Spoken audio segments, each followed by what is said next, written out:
빚내서 나라 살림이라. 이런 최악은 처음. 무슨 말일까요? 진짜 대한민국은요, 경제 주체들이 빚더미라고 이야기하는데 그 빚더미가 틀리지 않는다는 이야기입니다. 나라 살림도 지금 빚내서 한다는 거예요. 와, 저는 이런 걸 보면서요, 참 나라 살림은 정치적으로 그냥 퍼주기 하다 보니까 개판됐다. 저는 그렇게 생각합니다. 여러분 이거 한번 보세요. 국고채 발행 규모입니다. 국고채라는 게 채권을 발행해서 돈을 끌어온다는 뜻이잖아요. 채권을 발행하면 이자를 줘야 된다는 뜻이고요. 지금 2019년까지만 하더라도 국고채 발행 규모가 101조 7천억 원이 101조 7천억 원. 그런데 2025년 2025올해입니다. 197조 6천억 원이에요. 거의 2배가 됐죠. 거의 2배가 됐습니다. 그런데 이게 끝이 아니에요. 이게 끝이 아닙니다. 외국한 평형기금도 지금 채권을 20조 정도 합친다고 하거든요. 20조. 그러면 217조 6천억 원이죠. 여기다 추경이 20조가량 된다고. 20조. 적게는 민주당 이야기하는 하는 대로 하면 34조고요. 그러면 이것만 하더라도 227조 6천억 원. 227조 6천억 원의 국고채를 발행하는 것은 역사상 처음인 일입니다. 지금도 말입니다. 2025년 197조 6천억 원도 진짜 최악이거든요. 국고채 발행이 가장 많은 거거든요. 예. 그런데 여기다가 지금 외국한 평형기금도 뿌려야 돼. 여기에 예, 추경도 뿌려야 돼. 나라 살림 거덜나고 있는 거 보이시죠? 이게 여러분 제도는 고치지 않고요. 제도는 고치지 않고 자꾸 퍼주기만 넣으니까 빚내서 계속 꼬라박아야 돼요. 빚내서. 심각한 상황이에요. 이게 여러분 문재인 정부 때부터 대한민국은 경제가 망쳐졌다. 나라 살림이 망쳐졌다. 제가 그렇게 말씀을 드리는데 그게 현실이거든. 보세요. 2019년에 국고채 발행 순정액이 44조 5천억 밖에 안 됩니다. 그런데 2020년 115조 3천억 원이에요. 2021년 120조 6천억 원입니다. 그리고 2022년에도 97조 3천억. 엄청나죠? 여러분 나라가 이렇게 빚이 많잖아요. 빚이 많잖아요. 점점 많아질 거예요. 그러면 나라 경영을 제대로 할 수 있습니까? 기본적으로 나라가 빚이 많아지면요.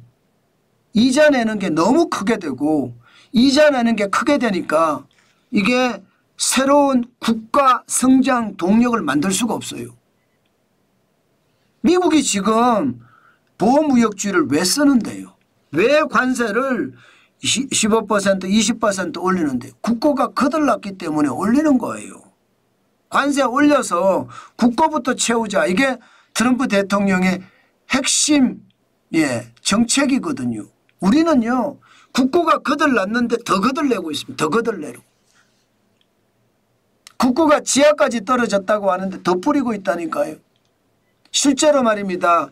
국고가 이렇게까지 나가면 진짜 최악이에요. 이런 최악은 없다고 이야기할 정도로 최악입니다. 여러분 문제는요. 이렇게 되잖아요. 그러면 국채를 발행하면 나한테 피해가 없을 거다 이렇게 생각을 하거든요. 나라가 갚으면 되니까. 아닙니다. 세금 나는 세금 안 되니까 나한테 피해 없다. 아닙니다. 왜 아니냐. 여러분 국채를 많이 발행하면 발행할수록요. 기본적으로 대출금리가 올라가요. 채권금리가 올라가거든요. 국고채 금리가. 일반적으로 말입니다. 3전반기의 국채금리는요. 2024년 3월 14일 기준으로 2.597%예요. 많이 떨어져 있죠. 과거 2022년 10월 21일에 4.495%보다는 굉장히 많이 떨어져 있습니다. 그렇지만 여러분 2024년을 보십시오. 지금 12월 2일부터 2.551%인데 그때하고 별로 다른 점이 없지만 전체적으로 올라간다는 느낌이 있죠. 많이는 아니지만 올라간다는 느낌이 있습니다. 채권을 많이 발행하면 채권을 사주는 사람들에게 내가 이자 많이 줄게 사줘. 액면가 할인해 줄게 사줘. 이렇게 되는 거잖아. 여기에서 이자 많이 줄게 사줘가 되는 거예요. 이자 많이 줄게 사줘 이러면 이자를 그만큼 올려야 돼. 이자를 올라가면 여러분 이게 3년물 국채금리는 통화정책의 민간금리거든요. 통화정책하고 아주 비슷하게 움직입니다. 자 그렇게 되면 여러분 지금 한국은행의 기준금리는 2.75%까지 낮췄어요. 기준금리를 낮춘다는 것은 경제를 더 활성화시키기 위해서 마중물을 붓는다는 이야기가 되는 거잖아요. 돈 빌려서 써라는 이야기가 돼요. 그런데 국고채를 많이 발행하잖아요. 이게 한국은행이 기준금리를 내려도 효과를 못 봅니다. 대출금리가 싸져야 되는데 대출금리가 안 싸지는 이유가 여기에 있습니다. 당장 여러분들 중에 돈 빌리시는 분들 계시잖아요. 대출금리 안 떨어진다 안 떨어진다 하죠. 기준금리는 많이 내려가는데 지금 작년 10월부터 시작을 하면 0.75%포인트가 내렸는데 내 대출금이 0.75%포인트 내렸느냐? 안 내렸습니다. 그 이유가 빚이 많으니까. 세금 계속해서 들어가야 되니까. 게다가 추경까지 실행을 하면 여러분 그만큼 최악이 될 겁니다. 많은 사람들은 이런 과정을 잘 몰라요. 돈 뿌리면 그저 좋다고 생각을 하는데 돈 뿌리면 국민 전체가 고통을 받습니다. 앞으로도 이렇게 계속 뿌릴 거예요. 포퓰리즘이 대한민국을 계속 강타를 하고 있으니까요. 그런데 그 강타가 결국은 여러분들에게는 최악의 상황이 될 수도 있습니다. 그만큼 말입니다. 금리를 이자를 많이 낸다는 뜻이 금리를 인하해도 금리가 인하되지 않고 내 대출금리는 오히려 올라간다 하시는 분들도 계시잖아요. 그런 이유입니다. 그만큼 최악이 된다는 뜻입니다. 그렇지만 여러분 여기에는 투자의 기회도 있습니다. 돈이 많으신 분들 입장에서는 자산 포트폴리오를 갖추라고 제가 말씀을 드리잖아요. 부동산도 좀 사고 주식도 좀 사고 채권도 사고 외환도 사고 금도 사고 여기에서 말하는 채권도 사고 여기에 방점이 있습니다.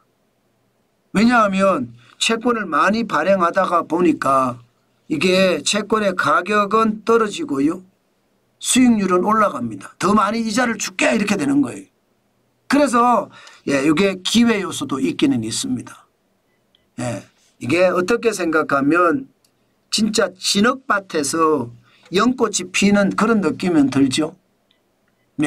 진흙밭은 나라 부채가 엉망이라 이제 막 터질 수도 있는데 이런 와중에 투자할 기회가 있다니까. 연꽃은 거기에서 쑥 올라와서 꽃을 화려하게 피우잖아요. 그런 것처럼 채권 투자에는 기회가 있다는 것 다시 한번 여러분들 채권 시장을 돌아볼 필요가 있다. 그 말씀 여러분들에게 강조합니다. 참 경제는 요상하죠. 한쪽에 이게 이익이 있으면요. 다른 한쪽에는 반드시 피해가 있다는 거 다시 한번 생각을 해야 되겠다. 그 말씀 꼭 드리고 싶고요. 여기에다가 앞으로의 문제점 말씀을 드리면 국고채 발행 잔액은 계속 늘잖아요.